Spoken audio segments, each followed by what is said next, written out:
you, Paul. It's a pleasure to be here. I'm grateful to have been invited. I always enjoy these consortium events.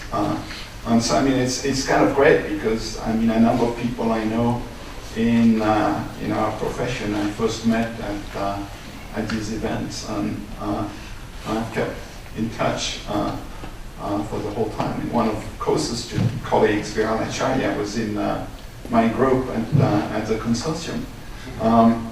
So it's great. Mara gave you a spectacular presentation about teaching. And she should have, I mean, one thing she could have said is a sign of a really bad teacher is somebody who has 20 slides for 20 minutes, which is my situation.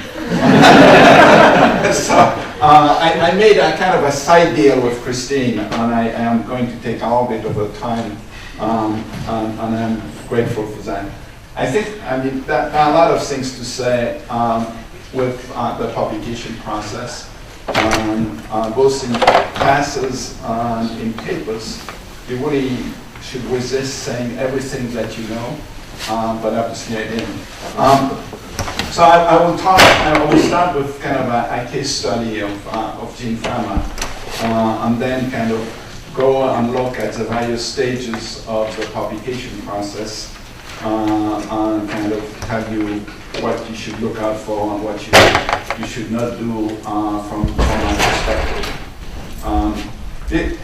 Bill Schwartz and I wrote a whole paper on gene pharma for volumes, and it's being prepared because he has been at Chicago for 50 years. It's not a paper where I have the opportunity to give, so I thought I would at least use some of the slides. No, he's kind of a role model. No, I mean, if any of us came within a mile of what he has done, that would be spectacular.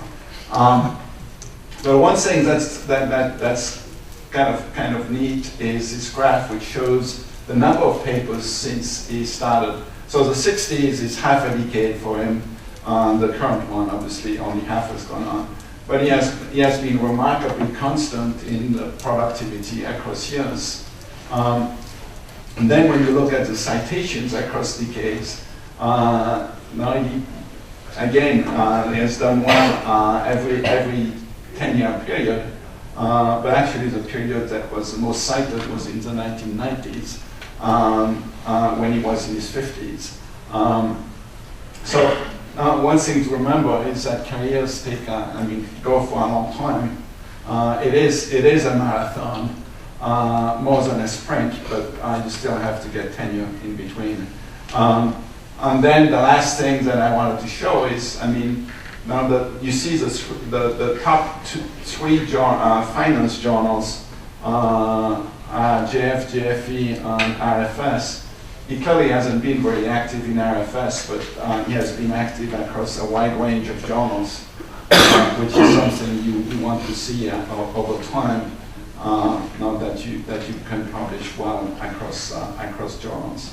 The last slide is his refereeing, and you would think that somebody like that who flies private planes is too important to referee, but that hasn't been the case. Now he has refereed. This is the data for JFE. The similar data doesn't exist for JF, but when I was editor, he was the same. No, he's a very active referee. He's a very prompt referee.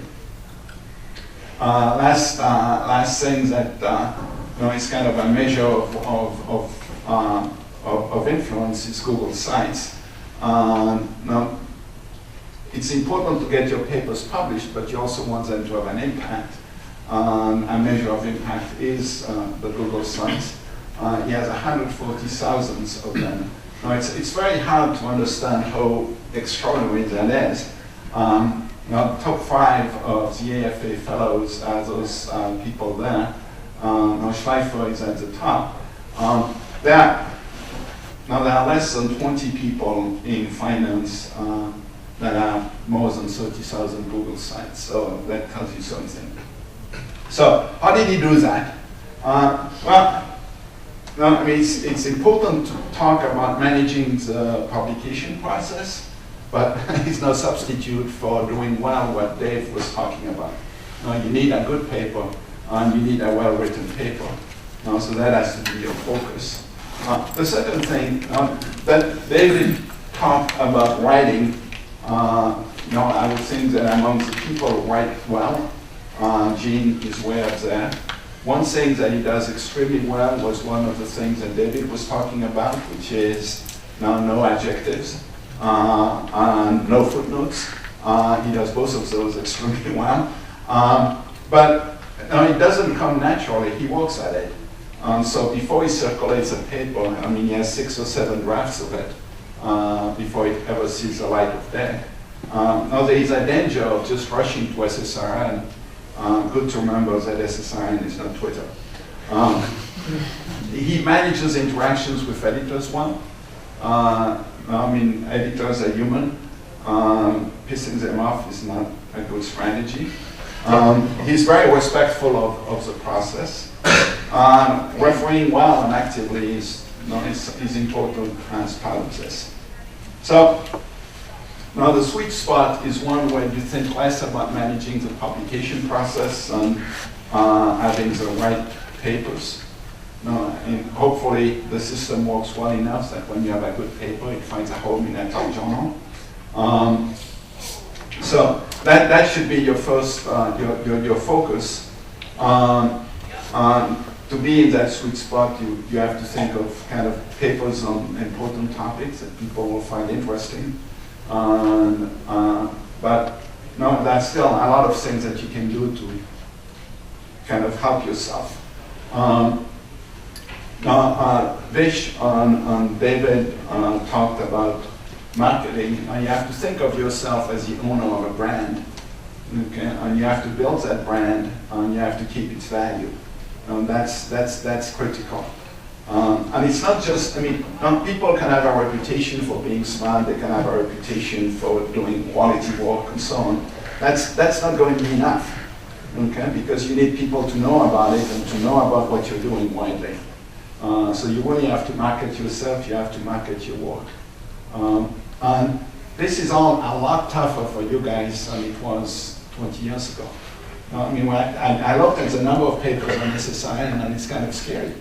There are 471,700 papers on SSIN. Okay, so how do you break through? Now, the last thing in protecting your brand, if you have a public company, there is limited liability. For papers, there is no limited liability. If you have a paper that is really bad, that's going to count against you. It's not like you can say, well, I had a bad one, the next one's going to be good, and everything's going to be okay. So you have to be careful. So road to publication. The other reason your life is tough as opposed to the way mine was, that's 3 top journals in finance. 25 years ago, there was 3 top journals in finance as well. Now there are a lot more people that want to get into those journals. Okay, they get about 3,000 submissions per year. They accept between 150 and 250.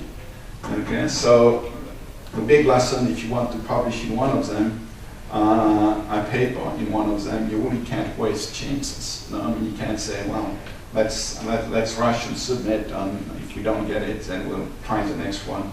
Now it's just, you have 3 opportunities, and so everyone really counts. Now going back to Gene, now he keeps revising. I think that's really hard. That's really essential. One thing that to remember, it's really hard to get a second chance with a paper. I think Vish talked about kind of the subset of people that you work, that are in the area you're interested in. Those people are going to see the paper very early. When you put it on SSIN, there is a chance that those people might see it. And once they have seen a paper, now that's what they're going to remember. So if they get it 2 years later through a journal to referee, they will write the referee partly on what they saw the first time. In fact, it often is so bad that you might get a referee's report that literally referees the first version you had, not the one you submitted. And I'm speaking from experience here. So you really need to get feedback. You need to make sure that your friends kind of read it, that your colleagues read it. You make sure that you get it at conferences. You want to give talks. I say, early on it's very difficult to be invited for talks. I mean, it takes a while for people to know you and so on. So, I mean, my advice is, if you have a way to go and give a talk and you have to pay for it yourself, it's worth it. The second set of things that you should focus on, now you really have to pay attention to details. And the reason you have to pay attention to details, in some sense you should be proud of your product and your craftsmanship, and that means being careful about details. But the other thing is the editors work on the basis of imperfect information. And so any signal that they can get is going to help them make the decision. If they see a sloppy abstract with typos, that's going to affect who they choose as a referee, and it's going to affect what will happen to your paper. Okay, and so it's always important to remember kind of the situation of those top journals. Now they get about 4 submissions every day. For each submission, they have to find referees, and they have to make decisions. Okay, so a top journal every day has to find about 10 referees, because people will decline doing it and so on, and has to make 4 publication decisions. So that's a lot of things to do. And so you really want to think from that perspective. Now, where to submit? Now, if you want to target your papers to the top journals, you want to write papers that you think it's going to be worthwhile to submit at the top journals. Not every paper is going to make it, but if you set your sights on writing a paper to publish in a second-tier journal, if it doesn't make it there, it's going to be in a third-tier journal. So you really want to start at the top. If you have a product that you think you can't start at the top, ideally you would have stopped before ever getting to that stage. A benefit of a better journal is you should get a better process, and you should get more impact if it's accepted. People will see it more. Journals have biases, they have preferences. When you look at across the top 3 journals, some of the journals don't publish on certain topics. Some journals are more friendly to some topics or to some styles of research. Currently, identification seems to be the only thing that people care about in some journals. And so that wasn't quite correct, but sometimes it feels that way. Now the type of identification that is acceptable can be different across journals. Lastly, submission fees. Now some journals are more expensive than others. Some journals in some sense are quite expensive, but you have to put that in perspective.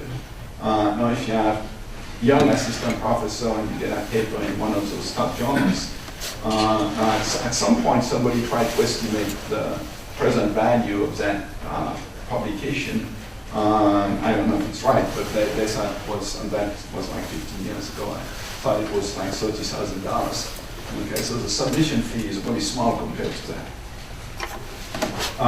What do you do when you get rejected?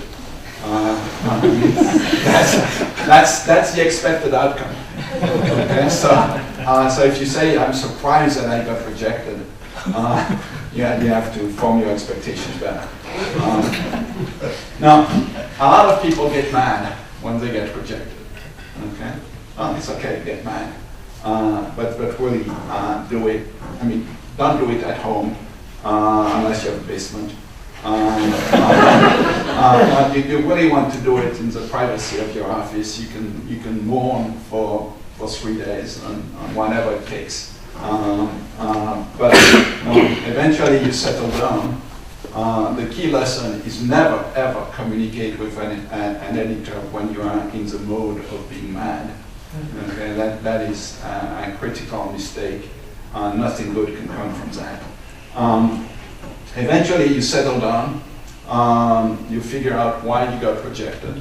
You decide what you can do to kind of improve the paper, to address the concerns, and then you go elsewhere. Okay, the journals have a complaint policy, and so you have a right to complain, and they have a process. To me, I mean, it almost never makes good sense to use it. Now, one of my good co-authors is Andy Cowley, and he's in charge of the RFS, and he told me that the rejection rate on complaints is actually less than on first submissions. But when he saw the slide, but it still doesn't really change my opinion here. No, ideally you avoid it, even if you're right. Okay, and the issue is, now the editor rejected your paper for a reason. Okay, the reason might actually not be in the referee's report. No, you might just think that it's not important enough. But the editor saw the referee's report, and the editor is not stupid. Okay, and so if there are flaws in the referee's report that he didn't talk about in his letter, that doesn't mean that he didn't see them. So bottom line, now it got rejected, go on with life. I mean, I complained 2 times, at least that I can remember. Maybe there are more that I have carefully forgotten. But in both cases, I was absolutely right on the complaint. Now I said, well, I mean, this referee made a mistake, and it's a substantial mistake. At the end of the day, I still didn't get in. So I kind of wasted 6 months for nothing. Okay. What to do if you can resubmit? Well, the answer is, but be really happy. I mean, it means you have your foot in the door. If you have your foot in the door, you take advantage of it. So, I mean, my reaction is postpone your wedding and walk.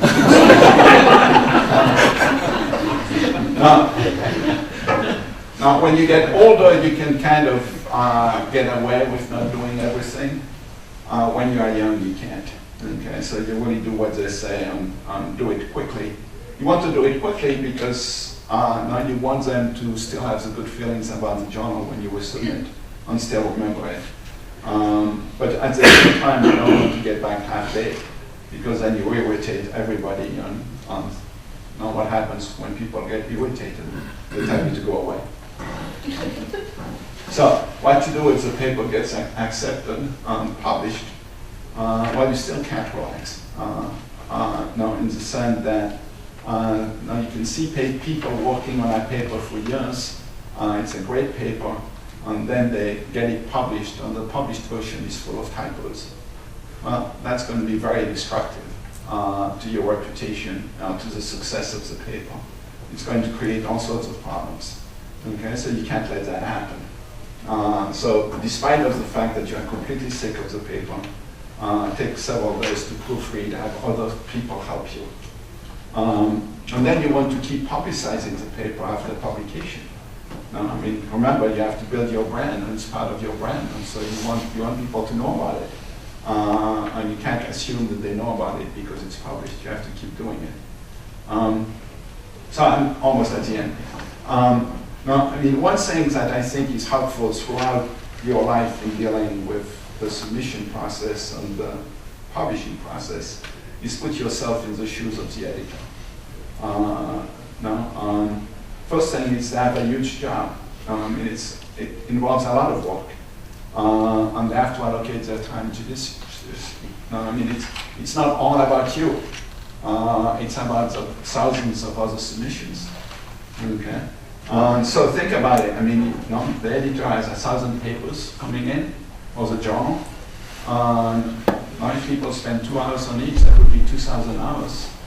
that's what people work doing a year when they have kind of reasonable jobs, which is not the job you need to do. So they can't do that, because they still, they still want to be active in research. They have responsibility to the school and so on. Make decisions on imperfect information. Now, you can't look at them as being providers of consulting services to the authors. No, it's not their jobs to help you if they don't want the paper.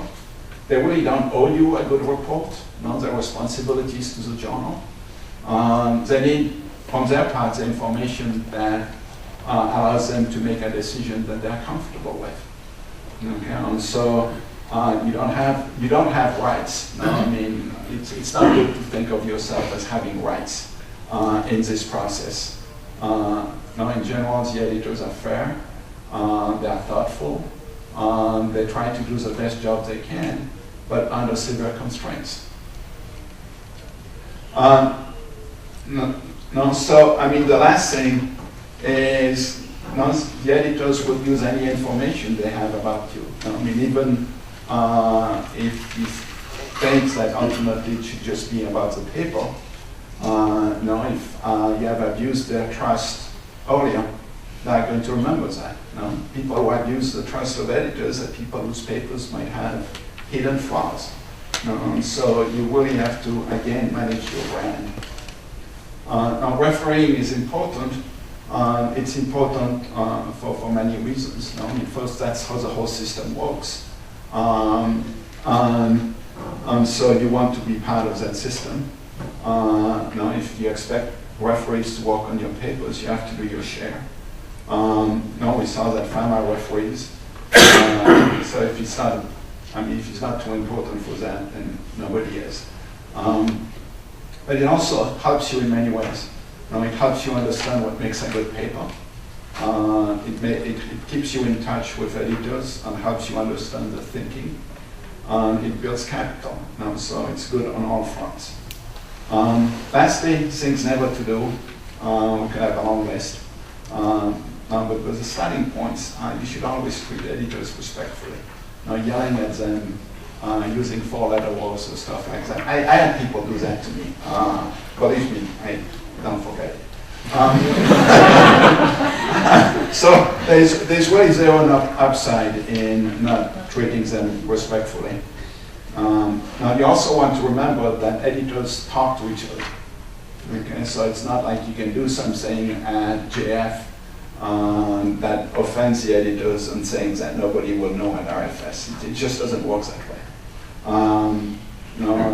They talk to referees, they talk to colleagues. Each journal has kind of conditions of submission. It has to be your own work, it has to be original, it cannot have been submitted to another journal. You have to take that with extreme seriousness. Okay? Whenever you are unsure about that, then ask the journal. Don't ever presume that, gee, I'm not completely sure, but let's go ahead with it. The consequences can be very, very damaging to you. So that